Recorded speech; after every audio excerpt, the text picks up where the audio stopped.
쥬라기 시리즈가 돌아왔다. 문을 닫은 쥬라기 공원 2부의 이야기를 그린 쥬라기 월드, 감독 콜린 트레보로 2부 3년 만이다.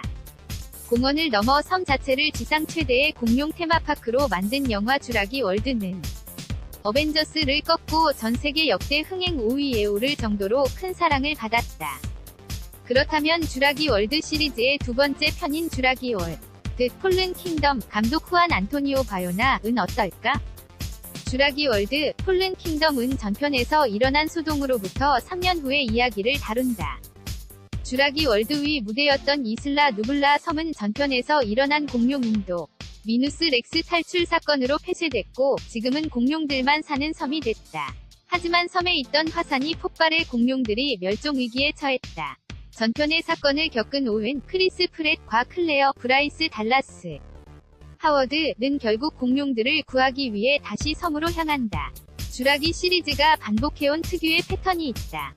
유전자 조작으로 부활한 공룡들을 중심으로 화려한 테마파크를 만드는 평화로운 순간에서 시작한다. 하지만 우연히 발생한 작은 사고가 커져 결국 공룡들을 제어할 수 없게 된 인간들이 헬기나 배를 타고 그곳을 탈출하는 서사다.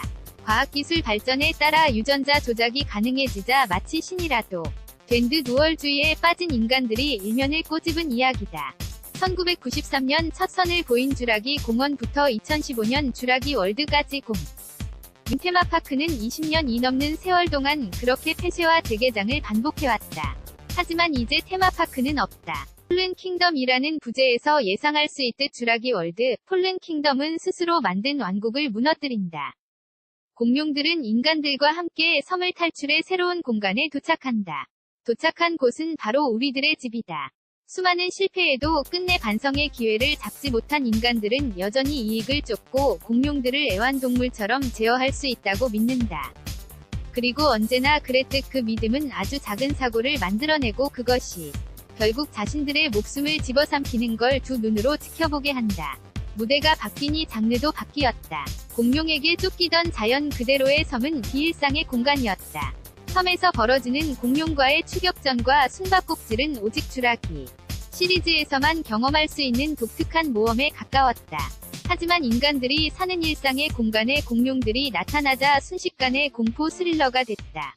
인간들이 오가던 복도와 계단, 엘리베이터에 나타난 공룡들은 이전보다 더 무섭고 강력해 보인다. 화산이 폭발하는 섬에서 탈출하는 전반부와 대저택에서 소동이 벌어지는 후반부가 완전히 다른 영화처럼 느껴지는 이유다. 오랜 기간 반복해온 관습에서 벗어나는 과감한 시도는 충분히 인상적이다. 반대로 아쉬운 점도 있다. 영화 혹성 탈출 시리즈를 떠올리게 하는 디스토피아적 세계관으로 전환하는 과정에서 인물들의 고민과 철학을 설득력 있게 그리지 못한 것이 문제다.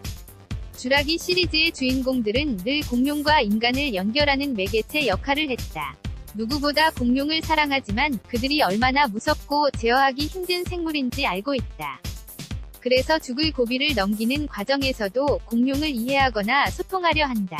쥬라기 월드에서는 태어나는 순간부터 인간과 교감해온 랩터 무리가 등장하기도 했다.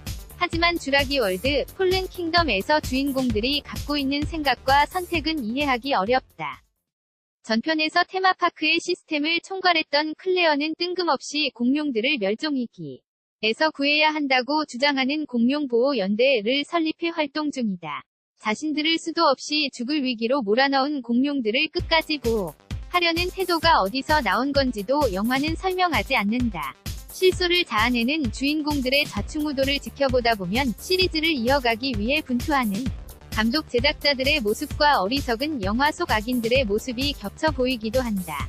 6월 6일 개봉 12세 관람가 이준범 기자 블로 BELL@kukinews.com 사진은 호호비치 제작